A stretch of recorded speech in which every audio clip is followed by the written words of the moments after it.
After the USA deploys troops to engage in the conflict in war-torn Moldova, an American soldier gets separated from his team. Instead of waiting for backup, he decides to enter the next building alone. Moving deeper into the building with his goggles, the soldier is surprised to find a translucent humanoid apparition which he can't see if he takes off his goggles. Everything he sees is being transmitted to the base, but before the soldier can ask for information, the Spectre goes through him, killing him instantly. Meanwhile in the USA, Mark, a doctor working for DARPA, is gathering pieces to finish his latest invention, a machine capable of shattering materials with just waves. The next day, orders came from the US Army asking Mark to fly to Moldova to check on some trouble they're having with the goggles he invented. Later, Mark arrives at the American base in Chisinau and meets General Orland and CIA officer Fran. There, Orland shows Mark the recording of the Spectre that the goggles caught before the soldier died, and Orland explains their security cameras have been sensing these things many times in the last 3 weeks. At first they believed it was interference, but then their best soldier died, so obviously there's something else going on. The CIA thinks it's some kind of cloaking technology, but that doesn't explain the soldier's death. Mark wants a better look at these specters before coming up with a theory, and reveals he's brought a hyperspectral camera, which is a more powerful version of the goggles and sees deeper into the spectrum of light. Orland accepts to send Mark with a team of Delta Force operators into the field that will be looking for another team that disappeared the day before. That same day, the group gets together to see the details of the mission. They are briefed by Captain Cabrera, who informs them that the other team disappeared in a 5-story apartment building, and they lost contact with them yesterday. They'll be entering an insurgent-held area, so they need to be ready to fight. If they come across the anomalies, they must be neutralized, but the priority is saving the survivors and getting out. On the mission, Mark's duty is to stay in the truck and monitor the soldiers' helmet cam feeds.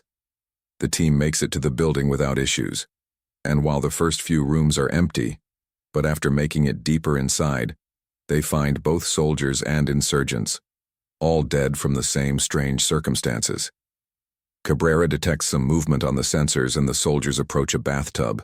Moving it aside, they discover Sergeant Comstock hiding under it. Comstock explains that the rest of his team are all dead and they can find the bodies on the next floor. He's also afraid of something he saw, swearing it's supernatural. The soldiers move to the next floor, and in one of the rooms, they find one of those specters. A soldier opens fire on it, but the Spectre goes through the soldier, killing him instantly. Then the Spectre leaves the room and attacks the rest of the team, killing them one by one. Captain Cabrera orders them to retreat back to the tank. They use wires to climb out of a window, but the Spectres follow them there and continues to kill anyone it can reach. In the end, only a few soldiers make it back to the tank. With the Spectre is still following them, Mark gets the chance to use the hyperspectral camera to record as much as he can. The Spectre seems to have a humanoid shape. In fact, it has a full human face as well, which confuses Mark. Cabrera comes out to attack the Spectre too, but his shot is also in vain, and he gets killed too. The surviving soldiers manage to leave the building and enter the tank, finally leaving the area. As they drive back to base, the tank begins shaking and falls to the ground. It turns out they accidentally drove over landmines.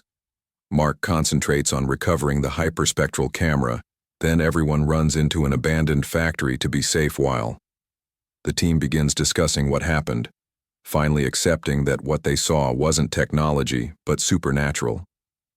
Mark explains the Spectre was humanoid, and the way it looked at him proved it was conscious, but he still doesn't know what it is. All of the soldiers' goggles got destroyed in the crash, but Mark offers the hyperspectral camera to check outside the building. They discover there are a bunch of specters trying to come after them, but they can't because a circle of iron filling surrounds the building and hurts them if they try to cross it. This circle seems to be acting as a barrier, and it must have been put by someone there. At that moment, they hear a noise coming from another room. They shoot at the door to open it and scare the civilians in the process because it turns out to be just an innocent pair of young siblings. The siblings, Sari and Bogdan, can't speak English, but Fran speaks their language and learns they're alone in here, While the soldiers try to contact the base, Mark talks to the siblings with Fran as his interpreter. Sari explains it was her father that put the barrier around the building. Mark wants to know where their father is to learn more, so Sari leaves her brother with the soldiers while she shows Mark and Fran the location. Mark inspects the body and finds a necklace with a ceramic tile and a map of Masarif, a district by the river. Sari doesn't know how her dad knew about the iron, but she does know it was in Masarif where the specters began appearing. Sometime later, the soldiers get a message from the base confirming they'll send helicopters and tanks to pick them up at an open plaza about half a mile from there at dawn. The team begins arguing if this is a good idea because they won't have enough cover, but Mark quickly comes up with a plan. There are a lot of iron fillings in the factory, so they can use it to make bombs that will actually damage the specters. He also modifies the hyperspectral camera to make it a large searchlight that will reveal the specters on the streets. They send the instructions behind such modification to the base as well. That way their rescuers can also make a few searchlights and arrive safely. A few moments later, they hear some noises outside and use the new searchlight to discover what's going on. The specters have climbed the neighboring building and are jumping on the power lines to cross over the barrier without getting hurt. The team immediately leaves the building, but the specters follow them anyway. Mark aims the searchlight at them, and now that they're visible to everyone, the soldiers can shoot at the specters with their new iron-filled bullets. The plan is a success, and these bullets do damage the specters. The team hides inside an abandoned bus, and Mark notices the searchlight is running out of power. This means they're completely blind to any incoming attacks, and they worry when they hear a noise approaching. Fortunately, it's the rescue tanks coming for them, and they've brought their own searchlights. When they activate them, they reveal all the specters hiding in the surrounding buildings, and they immediately open fire on them. The new arrivals leave the tanks and go after the specters with normal weapons, which of course ends up with most of them dead. Mark notices that the specters cannot move through ceramics. The team needs to run away, but they can't find Bogdan. The boy is looking for his dad's necklace because he accidentally dropped it, and Sari tries to go after him, but before she can reach him, a specter goes through Bogdan, killing him. In the midst of the chaos, the military rescue helicopter lands, and the wind from its rotor is making it hard for the specters to advance, helping the team to finally escape to a government bunker. They finally arrive at the bunker. Mark and Fran take Sarah to see a doctor because shrapnel got caught on her shoulder during the escape. After a while, General Orland arrives at the bunker with the few people that survived the attack on the base, bringing with them as much gear as they could. Orland tells them all about the attack coming from invisible people and how only 19 of them survived. An argument ensues among the soldiers about what to do next. Mark suddenly interrupts them when he finally puts all the clues together and realizes what the specters are. He said, "Comstock hid under the tub, which is made of ceramic, and the specters couldn't touch the ceramic parts of the tanks either. Being hurt by iron, being so cold that it'll kill you, and being capable to go through walls but not ceramic, indicates this is a case of Bose-Einstein condensate, a state of matter that was predicted by Nath Bose and Albert Einstein. Making such a state needs a lot of power, which explains the fact the specters come from the Masarov power plant."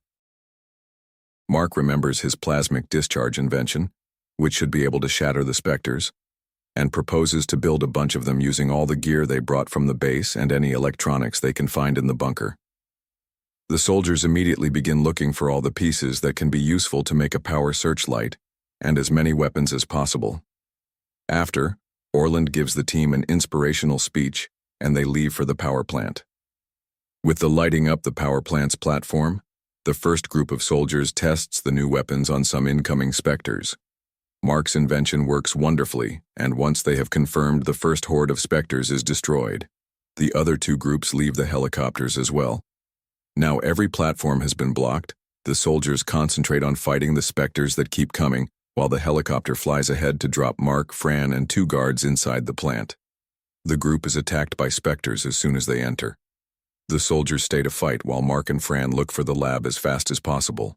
The pair comes across an armored door, and once Fran hacks the lock, they finally get access to the main lab, where they discover the scientists are all dead.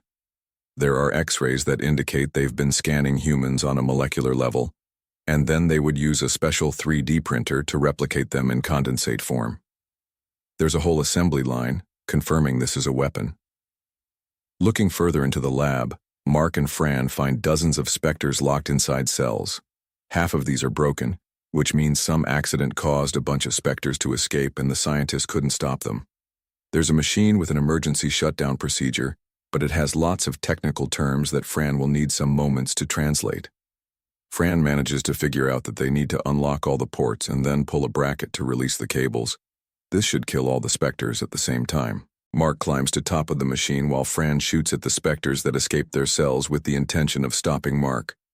Outside, a whirlwind of specter forces forming, pushing the soldiers back. One man tries to shoot at its center at the same time Mark finishes pulling off the cables and the bracket, causing a shock wave that makes Mark fall off the machine and sends the soldiers outside flying. All the specters begin to disintegrate, and the soldiers can't help noticing the pain in their transparent faces as they disappear. After the specters are gone, Mark says goodbye to Orland and Fran, and Sari thanks him in English before he boards a plane to fly back to the USA. For more interesting movie recap videos like this, make sure to like the video, subscribe, and turn on notifications. Thank you for watching.